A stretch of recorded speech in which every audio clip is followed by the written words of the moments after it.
My name is Morgan Purcell. I'm 31 years old, and 3 weeks ago, I buried my mother. The night before her funeral, a man I had never met pulled me into a hallway, pressed a small key into my palm, and said 7 words that cracked my life wide open. Your father has been lying to you. He told me there was a second will, one my father would destroy if he ever learned it existed. He told me that if my father found out I had that key, I was in danger.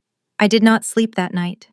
By morning, I was standing inside a storage unit I never knew about, reading a letter from my dead mother that began, "If you're reading this, I didn't make it."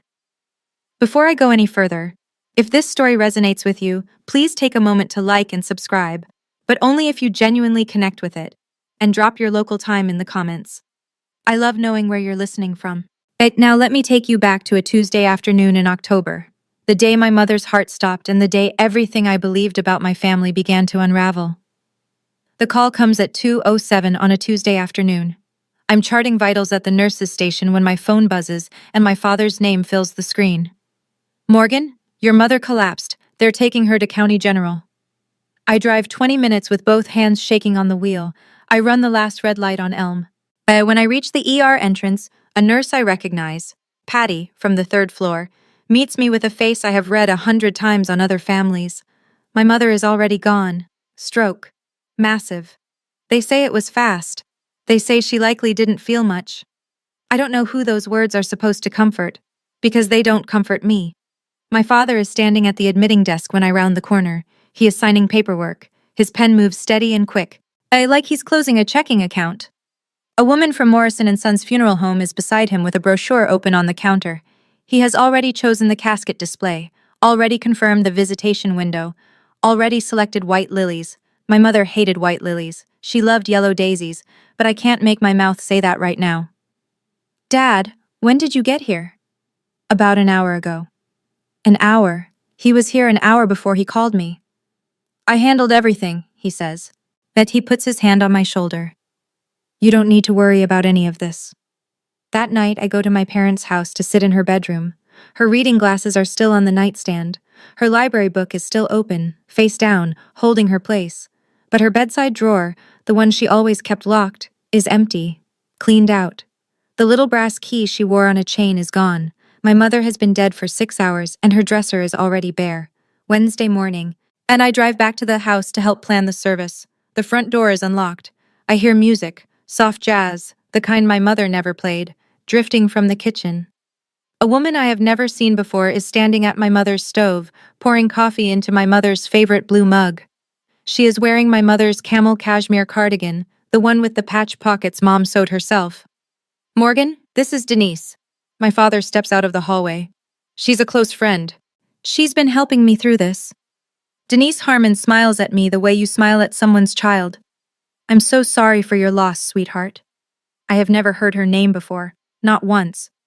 I ask about Mom's home office, the little room off the den where she kept her files, her paperwork, her folder of important documents. My father waves his hand. "I cleaned all that up. Your mother kept so much clutter in there." The filing cabinet is empty, the desk drawers are bare, and even the corkboard above her desk, where she used to pin receipts and appointment cards, has been stripped clean. My father sits at the kitchen table and takes over the funeral arrangements. Music, speakers, guest list, flowers. When I ask if I can read the eulogy, he shakes his head.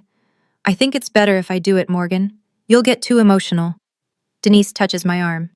"Your dad knows best, sweetie." That's when I see it. On Denise's wrist, a thin silver bracelet engraved with the name Margaret. I gave my mother that bracelet for her birthday when I was 16. I saved 3 months of babysitting money. "Oh, this old thing?" Denise turns her wrist. "Your father said your mother wouldn't mind." I open my mouth, then I close it. Because if I react now, if I raise my voice or let my face twist, my father will use it. He will tell everyone I'm unstable. So I say quietly, "Actually, she would. That was a gift from me." Nobody answers. Thursday evening. Visitation at Morrison & Sons. The viewing room smells like carpet cleaner and refrigerated flowers. White lilies everywhere. My father stands at the entrance in a charcoal suit, greeting every person who walks through the door. Handshake, hug, red-rimmed eyes. He holds the hand of every woman who offers it a beat too long, and they all say the same thing. "Oh, Jerry, you poor man." I stand 3 feet to his left. But most people glance at me, nod politely, then turn back to him. A few pat my arm. One woman says, "You must be the daughter," as if I need an introduction at my own mother's viewing. I hear my father lean toward Ed Brennan, a family friend from the old neighborhood, and lower his voice just enough that I catch every word. Margaret had been struggling, mentally. The last few years were hard on all of us. Ed shakes his head. I had no idea. Jerry. She made some unusual financial decisions toward the end. I tried to help, but she wouldn't listen. My skin goes cold. He is standing 10 feet from her open casket, and he is rewriting her story for an audience. Uncle Ray, my father's younger brother, finds me by the guest book. He puts his heavy hand on my shoulder. Your dad's been carrying this family on his back, Morgan. Try to be strong for him. I nod because I don't trust my mouth. Later, alone, I stand in front of my mother's casket. Her hands are folded. Her nails are painted the soft pink she always wore. Her face looks calm, arranged, like someone else's idea of her. I lean close enough that no one behind me can hear. What were you trying to tell me, Mom? The lilies don't answer, but something in the hallway is about to. The parking lot is almost empty when I push through the side door of the funeral home. The air is sharp and October cold, and I just need 1 minute where nobody touches my shoulder and calls me sweetheart. A man is leaning against the brick wall near the dumpsters. Silver hair, tweed coat. He looks like a retired professor waiting for a bus that stopped running years ago. Miss Purcell? I stop. Do I know you? No, but I knew your mother. He steps forward. His hands are steady, but his eyes are not. My name is Harold Briggs. I was your mother's attorney. I need 5 minutes. Attorney. My mother didn't have an attorney. My father handled everything. Every contract, every policy, every account. He always said Mom didn't understand that stuff.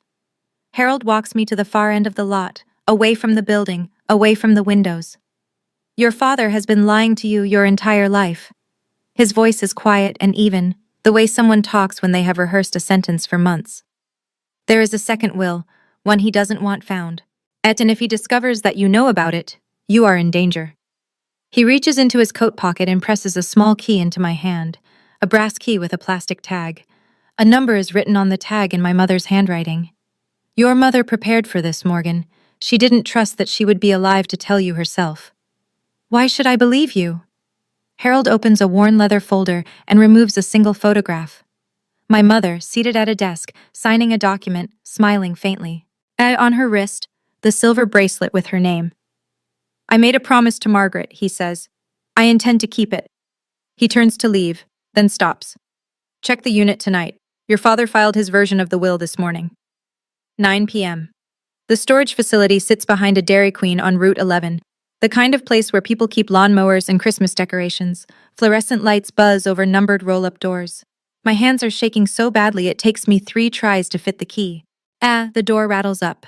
Inside, 3 cardboard boxes on a metal shelf. My mother's handwriting is on every label. Box 1. 12 leather-bound journals, numbered 1 through 12, spines cracked from use. Box 2. Manila folders, thick with paperwork. Bank statements, insurance documents, photocopies of the deed to the house. Box 3 holds a single large envelope, written across the front in blue ink. For Morgan, open first. I sit on the cold concrete floor and tear the seal, 4 pages. But my mother's handwriting, small, precise, unwavering. The first line, my dearest girl, if you're reading this, it means I didn't make it. Your father is not who you think he is. The letter is organized the way Mom organized everything. Numbered points, dates, references to documents in the second box. She writes that my father took control of every bank account within the first 3 years of their marriage. That he moved $180,000 she inherited from my grandmother into a joint account, and then transferred it piece by piece to an account in his name alone. That he changed the beneficiary on her life insurance policy from me to himself, 4 years ago, without her signature. And she writes, he told me if I ever said a word, he would make sure you believed I was crazy. I was too afraid to leave, but I was not too afraid to prepare. At the bottom of the letter, one more line. He took my money. He took my voice. Don't let him take yours. I close the envelope. I open box 2. And I start counting. The documents tell a story my father never wanted told. He filed his version of my mother's will with the county probate court at 9:14 this morning, 12 hours after her viewing, before the flowers on her casket had wilted. In his version, everything goes to him. The house, the joint savings, the life insurance. I receive a trust of $25,000, administered by Gerald Purcell. But in the second box, paper clipped to a sheet of my mother's notes, is another will. And dated 6 months after his, notarized by an independent notary public. 2 witnesses, clear language. The house goes to me, the savings go to me. And a separate life insurance policy I never knew existed, $200,000, with me as sole beneficiary, is referenced by policy number. My mother also left a handwritten note clipped to the will. Under state law, the later dated valid will supersedes all prior versions, Harold will explain. I understand now. If I do nothing, if I stay quiet, stay the good daughter, let my father handle everything. The court will accept his filing. The house, the accounts, everything my mother built, and everything that was stolen from her, lands in his hands legally. And the journals, the statements, the letter, all of it becomes meaningless paper in a storage unit no one will ever open again. I call Harold at 11 p.m. What do I do? We file tomorrow, and we need a forensic accountant. But Morgan, you cannot let your father know. Not yet.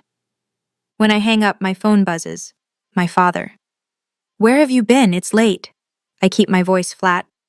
I went for a drive. I needed air. 3 seconds of silence, then. Okay, don't forget. The will reading is Thursday. 3 days. I have 3 days to keep my father from learning that the woman he thought he had silenced just spoke from the grave. I don't sleep. As I carry the boxes to my apartment and sit cross-legged on the living room floor under a single lamp and open journal number 1. My mother started writing when I was 6 years old. The first entry is dated March 14th. She describes my father asking her to transfer Grandma's inheritance, $180,000, into their joint account. For the family, he said, so I can manage it properly. Within 4 months, she notes, the balance dropped by half.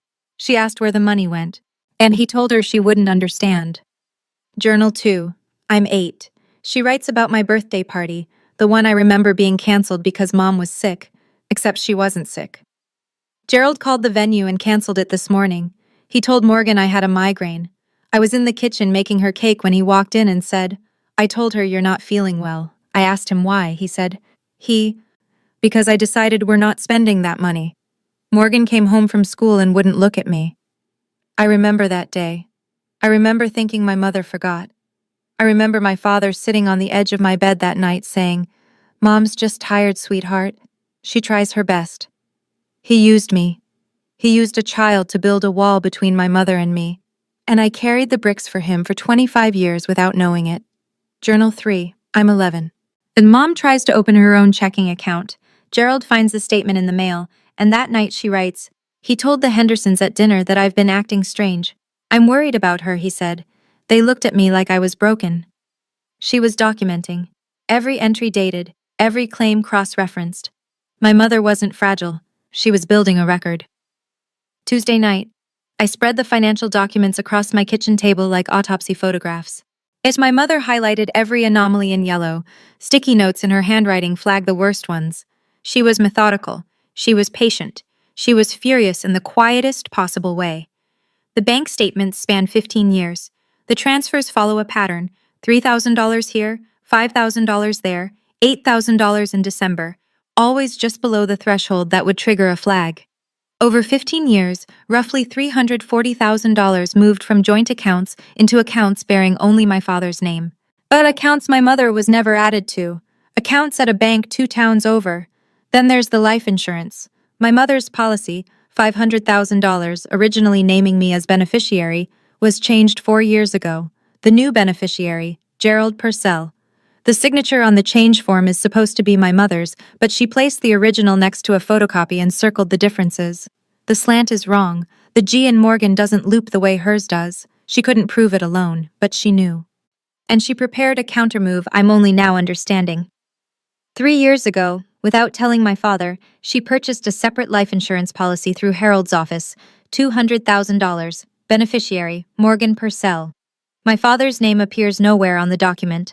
I also find, stapled to the back of a bank statement, a handwritten list titled Forged. 2 entries. 2 documents where someone signed Margaret Purcell's name, and it wasn't Margaret Purcell. And I sit back in the chair and press my palms against my eyes. $340,000. 25 years. That's the price he put on my mother's silence. And the forgery, that isn't just financial abuse anymore. That's a crime with a name.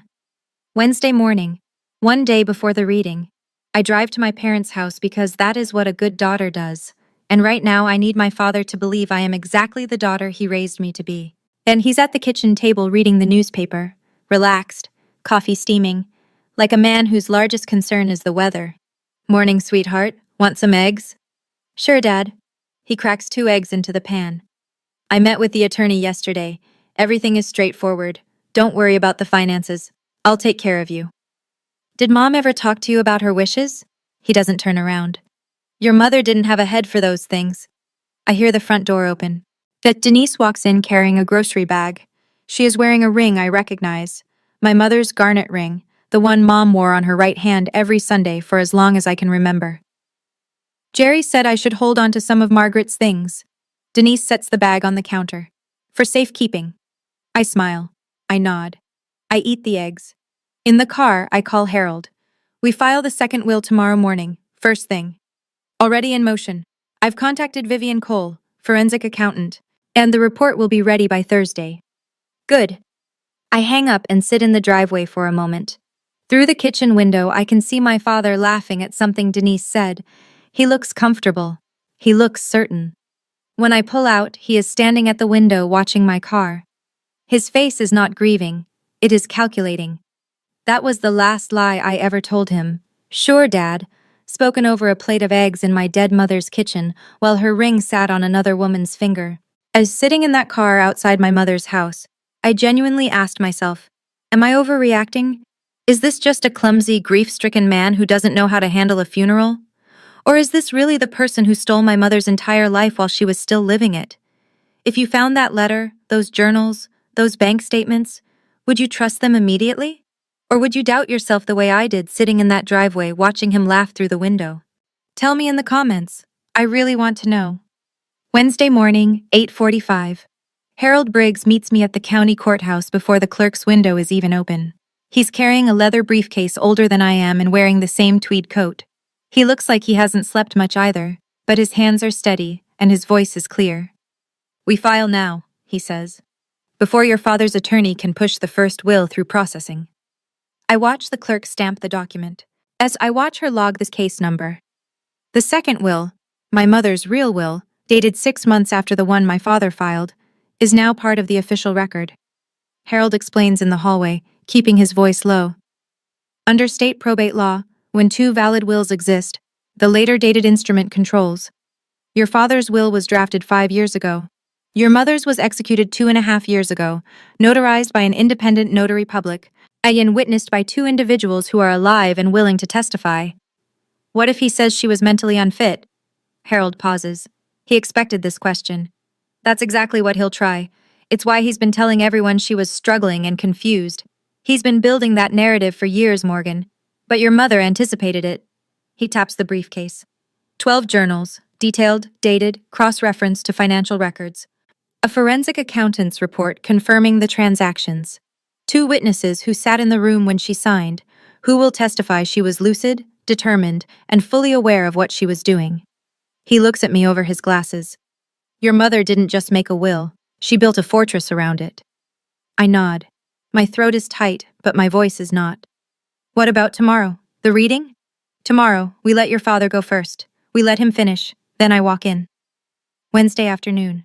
As I sit in Harold's small office above the hardware store on Main Street, the kind of office with a window air conditioner and a framed law degree from 1983, and listen to Vivian Cole's voice through the speakerphone.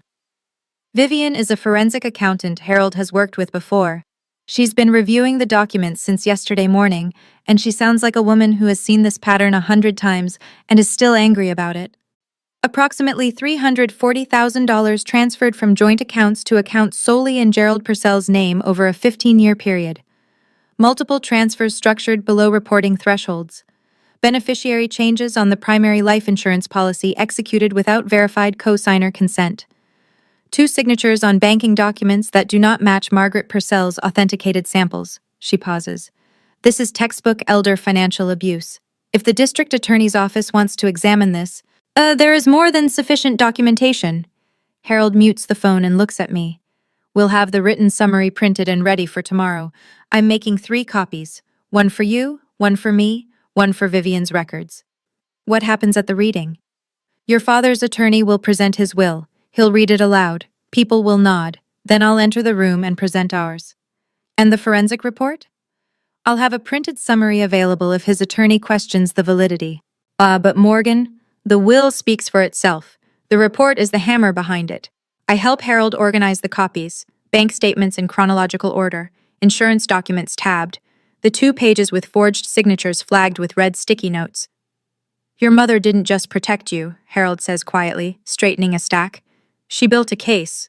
All we had to do was present it. The paper trail doesn't lie. Tomorrow neither will I. Wednesday evening. My father hosts what he calls a family dinner at the house. The house that still smells like my mother's lavender sachets in the closets, though I doubt they'll last long. He's invited everyone. Aunts, cousins, neighbors, old co-workers from the bank. Denise is in the kitchen wearing my mother's apron, stirring a pot of chili with my mother's wooden spoon. And something about the image is so precise in its wrongness that I have to look away. Gerald stands at the head of the table and raises his glass.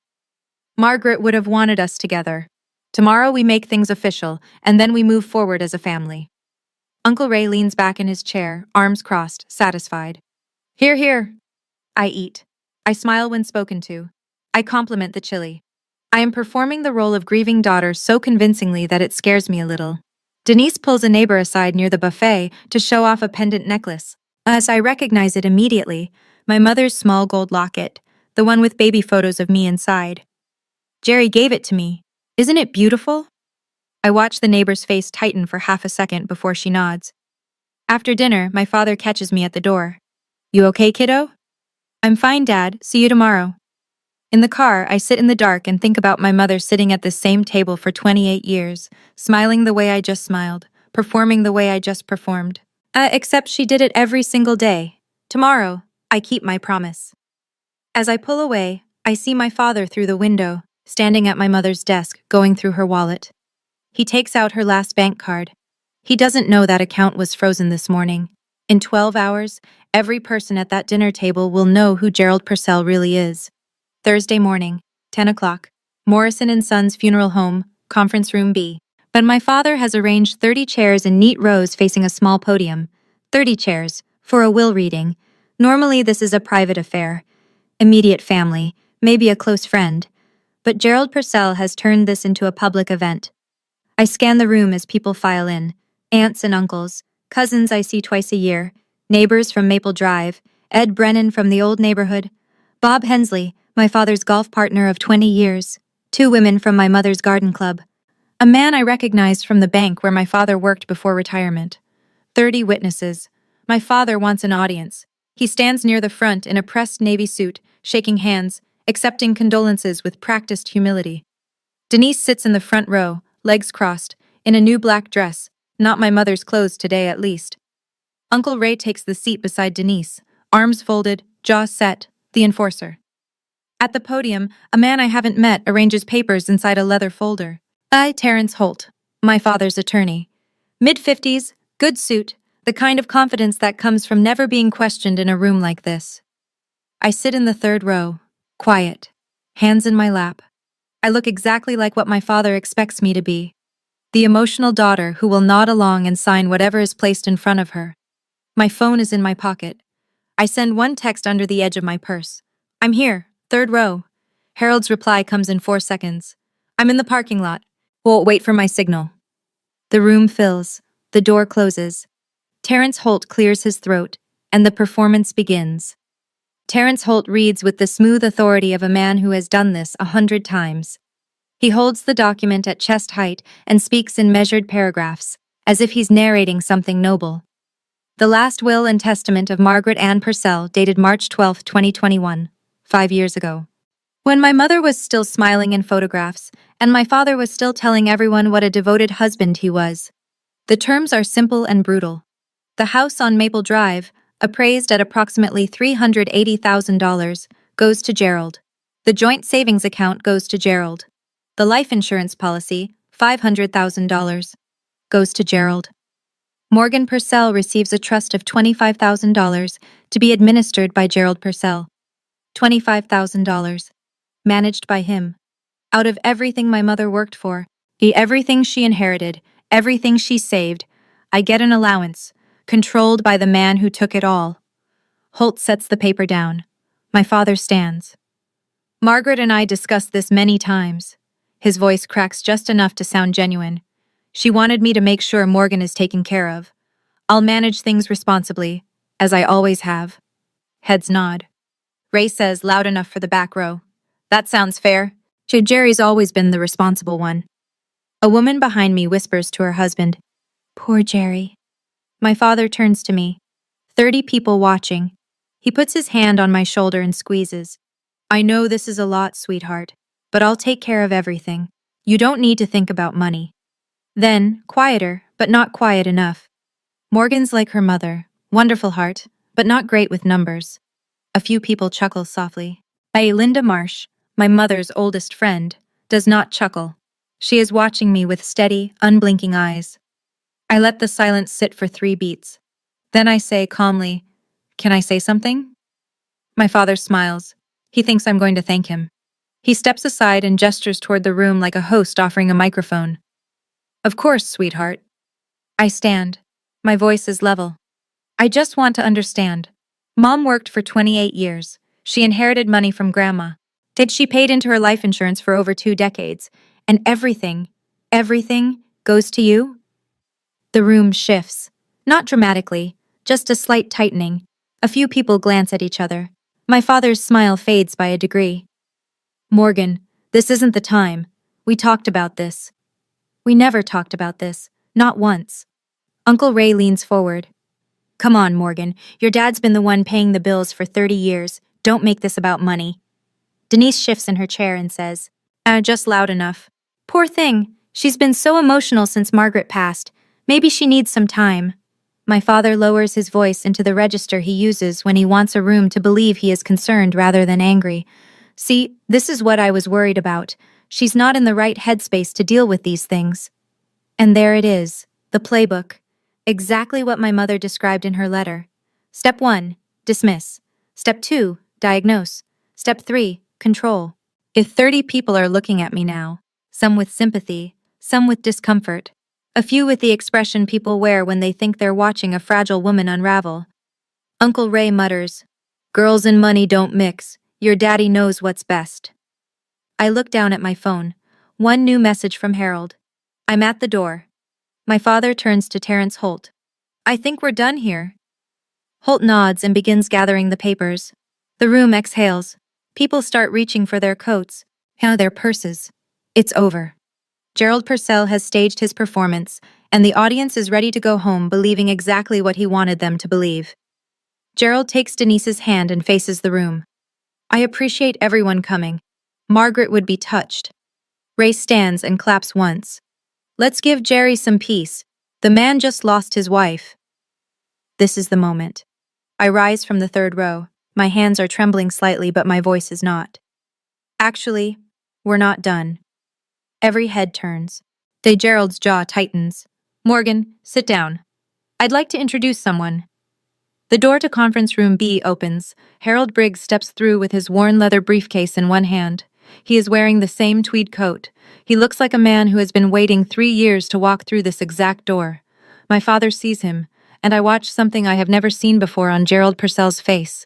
Fear. Not surprise, not confusion. Fear. The specific, electric fear of a man who recognizes the one loose end he failed to tie. Because he knows Harold. Not well. But he knows the name. My mother mentioned him once during an argument 2 years ago, and my father dismissed it, told her she was making things up. He thought she was bluffing. She wasn't. Harold sets his briefcase on the podium and addresses the room. Good morning, everyone. My name is Harold Briggs, and I was Margaret Purcell's attorney for the last 3 years of her life. I'm here because Margaret asked me to be. I look at my father. Sit down, Dad. It's your turn to listen.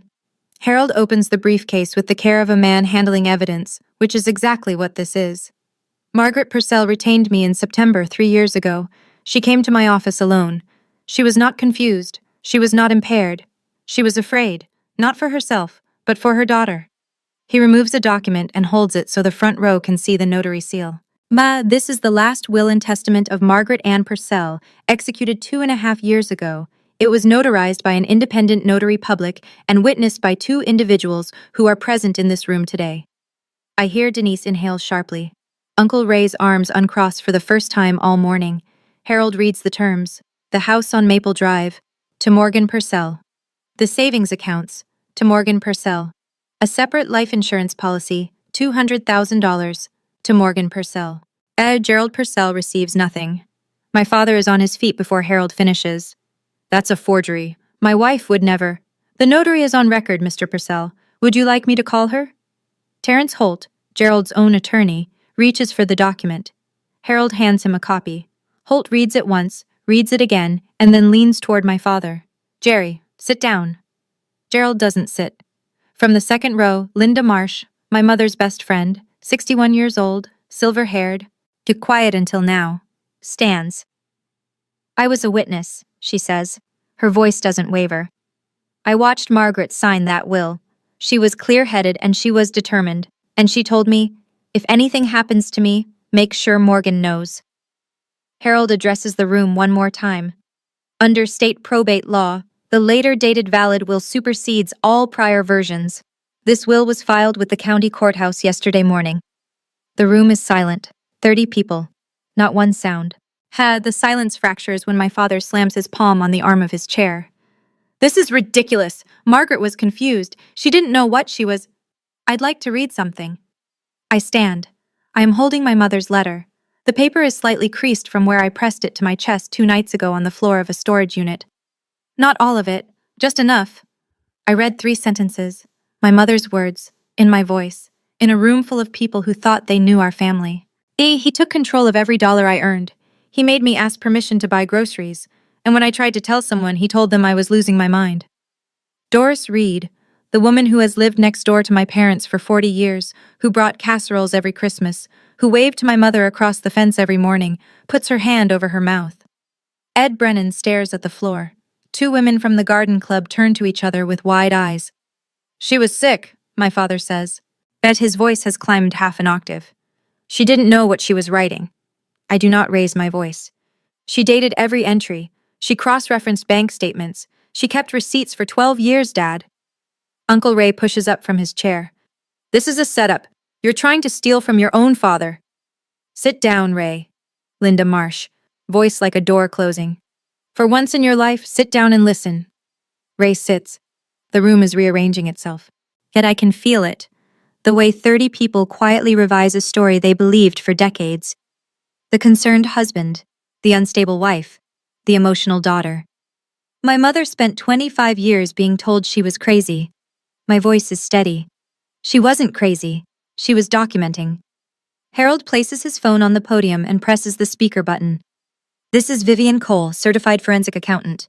I was retained to examine the financial records of Margaret and Gerald Purcell. Vivian's voice fills the room. Professional, precise, unhurried. The voice of someone who testifies in courtrooms and doesn't flinch. My analysis covers a 15-year period. Approximately $340,000 was transferred from joint accounts into accounts held solely by Gerald Purcell. The transfers were structured in amounts designed to avoid automated detection. Beneficiary changes on the primary life insurance policy were executed without verified co-signer consent. Additionally, 2 signatures on banking documents do not match Margaret Purcell's authenticated handwriting samples. She pauses. The pattern is consistent with elder financial abuse as defined under state statute. Harold lifts a printed summary from his briefcase and walks it directly to Terrence Holt. Holt takes the pages. He reads the first paragraph, turns to the second, and then sets the document face down on his lap. He leans toward Gerald. I cannot hear what he says, but I see my father's face drain of color. Gerald turns to the room. This is lies. All of it. Every word. Nobody responds. Bob Hensley, my father's golf partner of 20 years, stands up slowly, picks up his jacket from the back of his chair, and walks out of the room without a word. Denise, who has been sitting rigid in the front row, pulls her hand away from my father's arm. She moves it to her own lap. It's a small gesture, but everyone in the front 2 rows sees it. My father is standing in the center of a room full of people he has known for decades, and for the first time, not a single one of them is looking at him with sympathy. You're all being manipulated, he says, by a dead woman. No one moves. My father turns to me. His eyes are wet and his voice is shaking, but it's not grief. It's the sound of a man watching the walls come down. After everything I've done for you, I raised you, I fed you, I gave you a home. You can speak to my attorney, Dad. You're making a mistake, Morgan. You'll regret this. Mom made a decision. I'm honoring it. Harold steps forward and addresses the room one final time. The second will has been filed with the county court and is now part of the official probate record. Additionally, the financial evidence documented by Mrs. Purcell and confirmed by forensic analysis will be forwarded to the county district attorney's office for review, District Attorney. The 2 words land in the room like a dropped glass. Doris Reed turns to her husband. 2 cousins in the back row stand and move toward the door. Uncle Ray hasn't said a word in 5 minutes. Gerald looks around the room. He turns a full circle, searching for an ally. Someone who will tell him this is wrong, someone who will take his side. His eyes pass over Ed Brennan, who looks away. Over the women from the garden club, who stare at their laps. Over Denise, who is now standing in the far corner of the room, arms wrapped around herself. Over Ray, who sits with his jaw clenched and his eyes on the carpet. Nobody meets his gaze. I collect my purse from the 3rd row. I'm not doing this to hurt anyone. My mother asked me to protect what she built. That's what I'm doing. I walk toward the door. As I pass my father, yet he grabs my arm. His grip is tight. I look him directly in the eyes and pull my arm free. Don't touch me. I say it clearly. I say it once. I walk out into the October sunlight. Behind me, I hear his voice, high, cracking, desperate. She's lying. She's lying. But no one follows him out. 24 hours later, the calls begin. Terrence Holt phones Harold's office at 9 a.m. Friday morning. I sit across from Harold and listen on speaker. I've reviewed the documentation you provided. Holt's voice is different today, stripped of the authority he wore at the reading. I've advised my client not to contest the second will. The evidentiary record is substantial. Harold nods at me. We appreciate the call, Terrence. There's one more thing. I'll be withdrawing as Gerald's counsel effective today. Given the nature of the allegations, I'm unable to continue representation while maintaining my obligations to the bar. Gerald's own attorney has fired him. Harold hangs up and opens a folder. I've sent a formal letter to your father. You're requesting that he and any non-family occupants vacate the property within 30 days, per the probate agreement. And the DA? The forensic report and supporting documents were forwarded to the county district attorney's office this morning. They've opened a preliminary review. That afternoon, my phone shows 6 missed calls from my father. I don't answer, but I listen to the voicemails later, in order. The first one is rage. You think you can steal from me, after everything? The second is bargaining. Let's talk about this, we can work something out. The third is a threat. I'll fight this, I'll fight you in court. The fourth is weeping. No words.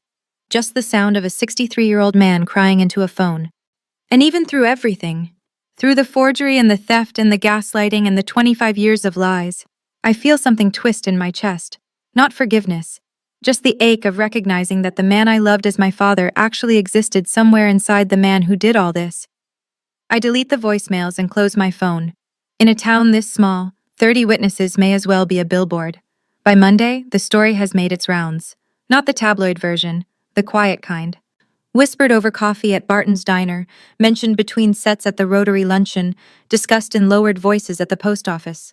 Linda Marsh calls me on Tuesday. Honey, I knew your mama was hurting, but I didn't know how bad. I should have pushed harder. You were there when it mattered, Linda. You signed that will. She's quiet for a moment. She was so calm that day. Sat in Harold's office and signed like she was paying a water bill. But her hands were shaking under the table. Bob Hensley calls Gerald to cancel their standing Wednesday golf game. He doesn't give a reason, just says, "I need some space, Jerry." Gerald knows what that means. Gerald goes to the Rotary Club that Thursday. People are polite, no one is rude. But no one saves him a seat, and when he sits at a table with three men he's known for 20 years, the conversation dies until he excuses himself. The small humiliations of a small town. No one confronts him. No one has to. Denise moves her things out of the house on Wednesday. She leaves quietly. No scene, no argument. On the kitchen table, she places every piece of my mother's jewelry she had taken. The locket, the garnet ring, the silver bracelet engraved with Margaret. She doesn't leave a note. I don't think Denise left because she realized my father was wrong. I think she left because the money was gone. That's an uglier truth, but it's the real one. Uncle Ray calls me Saturday morning. His voice is thick. "Morgan, I didn't know." "I know Uncle Ray, but I don't invite him to the house." 3 weeks after the funeral, the probate court accepts the second will. The house on Maple Drive officially transfers to my name. The separate life insurance policy, $200,000, clears into my account. The joint savings, approximately $85,000, remains frozen pending the DA's review, but Harold tells me it's only a matter of time. Gerald does not challenge the will. Terrence Holt, in his final communication, confirms. My former client has elected not to contest. He doesn't explain why, but I know. Challenging the will would make the forensic report a public court record. Every highlighted bank statement, every forged signature, every journal entry, entered into evidence for anyone to read. Gerald may be many things, but he's not stupid. He leaves town on a Tuesday, but moves in with an old college roommate 2 states away. No forwarding address, no goodbye. The DA's office continues its review. Harold says, "It may take months, but the evidence is solid. Even if they don't prosecute, the record exists." I change the locks on a Thursday. A locksmith named Jerry does the work in 40 minutes and says, "Nice house, moving in?" "I grew up here." That evening, I walk through every room. I leave my mother's bookshelves untouched. Then I water the spider plant she kept by the kitchen window. It's still alive, which seems like a small miracle. I return the silver bracelet to her jewelry box in the bedroom, resting it on the velvet lining where it belongs. I open the dresser, the one my father emptied 6 hours after she died. The drawers are bare, but as I pull the last one out to wipe it clean, something catches between the wood and the bottom panel. A small photograph. Me, 5 years old, sitting on my mother's lap. Both of us laughing. He cleaned out her dresser in 6 hours, but he missed the one thing that mattered. Let me be clear about what Gerald Purcell lost, because I think the numbers matter. The house, $380,000. Gone. It was my mother's before it was theirs, purchased with her inheritance from my grandmother, and now it's mine. The separate life insurance, $200,000. The policy my mother took out in secret, through Harold, with me as the sole beneficiary. Gerald never knew it existed. And the joint savings, $85,000, frozen by court order, pending investigation. His attorney withdrew, his golf partner stopped calling. His Rotary friends politely suggested he take a break from meetings. Denise, gone. She didn't leave because she had a moral reckoning. She left because the money left first. The $340,000 he siphoned over 25 years? Spent. My mother's journals document what she could track. A car he bought Denise, $42,000. Roughly the same amount my mother secretly saved for me. Sports gambling, trips she was never invited on. Gifts for a woman who wore my mother's jewelry before the casket was closed. The DA's preliminary review remains open. Harold says charges are not guaranteed. Many elder financial abuse cases don't result in prosecution. But the file exists, the evidence exists, and if Gerald Purcell ever tries to rewrite this story, there are 12 handwritten journals and a forensic report that say otherwise. He sent me a letter last week, 4 pages, handwritten, which tells me he's been sitting somewhere with nothing but time. He doesn't apologize. He writes that he was misunderstood, and that your mother always exaggerated things. I read it once. I fold it carefully. I place it in the box with the rest of the evidence. I don't feel victorious. I don't feel triumphant. I feel finished. And for the first time in my life, that's enough. It takes me 2 weeks to finish the journals. The first 9 are painful. A catalog of small thefts and large silences. A woman watching her life be dismantled one forged signature at a time. But the last 3 journals are different. In the final years, my mother stops writing about Gerald. She writes about me. About the afternoons I come home to visit and we sit on the porch and drink iced tea. And about the tomatoes she grows in the backyard and saves for me because she knows I love them on sandwiches. About a book she read that made her think of me. She transcribes a passage and writes beside it. Morgan would like this. Between journal entries, I find letters she wrote but never sent. I'm sorry I didn't leave sooner. I was afraid he'd take you from me. By the time you were old enough to understand, I was too deep. Forgive me for that, if you can. And this. In an entry from 18 months before she died. I opened a 529 education fund in Morgan's name 10 years ago. It's in the storage unit. Use it if you ever want to go back to school, baby. I checked the documents. She was right. A 529 account, funded in quiet increments. $50 here, $100 there, skimmed from the grocery budget my father gave her every month. Balance. Approximately $18,000. Gerald never noticed because he never looked at what she spent. He only looked at what she earned. $18,000. Built $50 at a time over a decade, from a woman who had to ask permission to buy groceries. I sit on her bed holding the last journal and I cry for the first time since she died. Not because I'm sad, because I finally understand the size of her love, measured not in what she said, but in what she hid for me. I can't give her the world, she wrote, but I can make sure he doesn't take it from her. I send my father one email. It is 6 sentences long. I won't be in contact for the foreseeable future. If you need to communicate regarding legal or financial matters, please direct all correspondence through Harold Briggs. I wish you no harm, but I will not pretend. You may reach Harold at the number below. He replies the same day. His email is long, 9 paragraphs of justification, minimization, and revision. But he writes that my mother always had a flair for drama. He writes that any financial decisions were made for the good of the family. He does not use the word sorry. I read it once. I do not reply. I meet Uncle Ray at the coffee shop on Main Street the following Saturday. He looks smaller than I remember. He orders black coffee and stares at it. Uncle Ray, I don't hate you, but you stood in that room and backed the man who robbed my mother. I need time. He nods. I understand. It's the first time in my life he hasn't argued. I keep Linda Marsh close. She comes by the house every Thursday with banana bread and stories.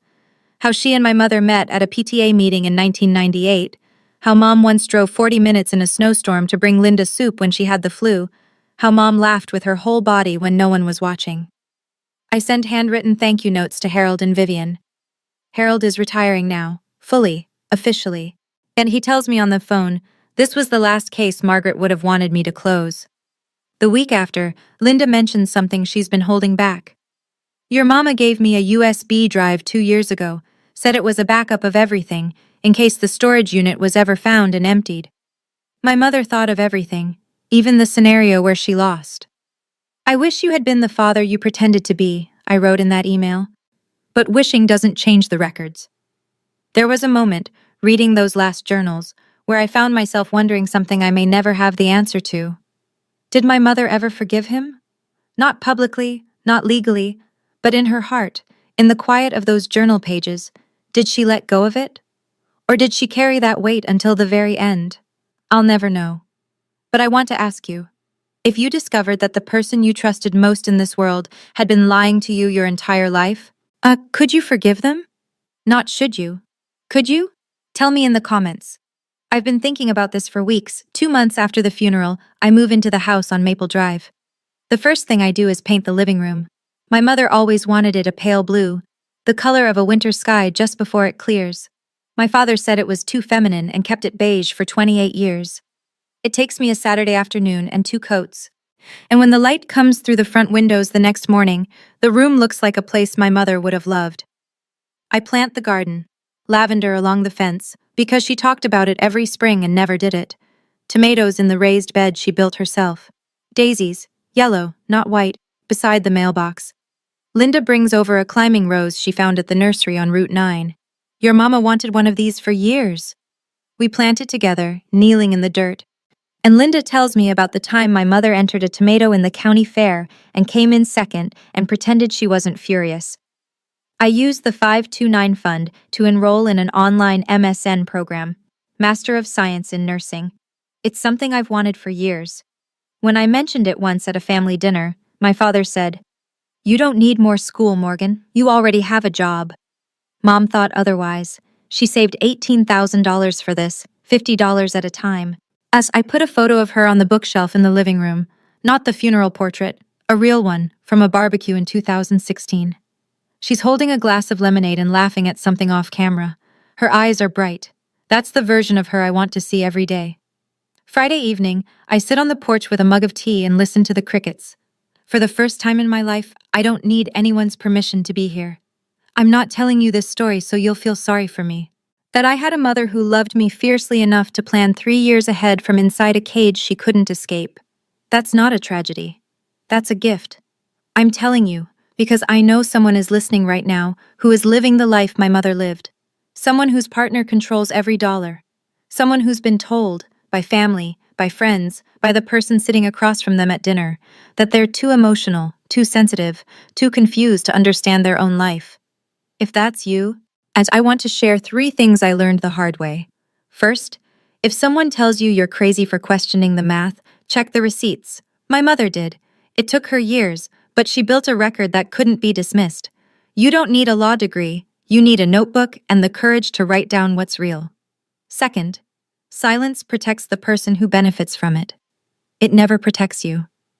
My mother was silent for 25 years because she was told that silence was loyalty. And it wasn't loyalty, it was a leash. Third, you don't have to scream to be heard. You just have to show up with the truth. I didn't raise my voice in that room. I didn't need to. The documents spoke, the witnesses spoke, the numbers spoke.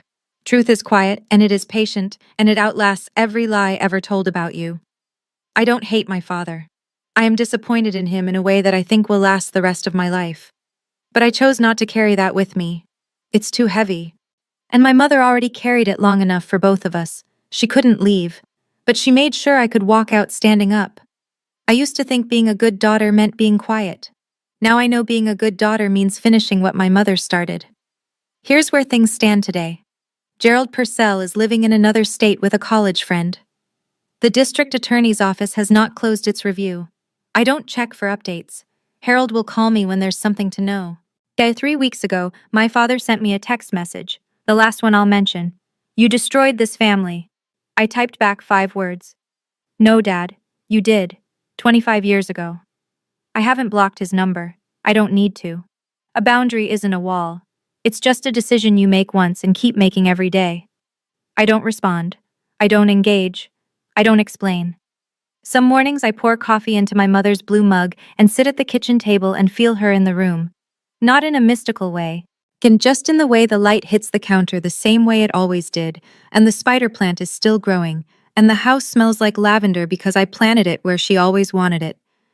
I keep her last journal on my nightstand. Not to remind myself of what happened, but to remind myself that a woman with no power, no allies, no voice, found a way to protect her daughter from beyond the grave. She couldn't fight him while she was alive, so she armed me to fight him after she was gone. And if you're listening to this and something feels wrong in your family, a number that doesn't add up, a signature you didn't authorize, a question you're told not to ask, trust that feeling. Document it. Tell someone. Because the truth doesn't expire. It just waits. Thank you for staying until the end. If you know someone who might be experiencing financial control in their family, a partner, a parent,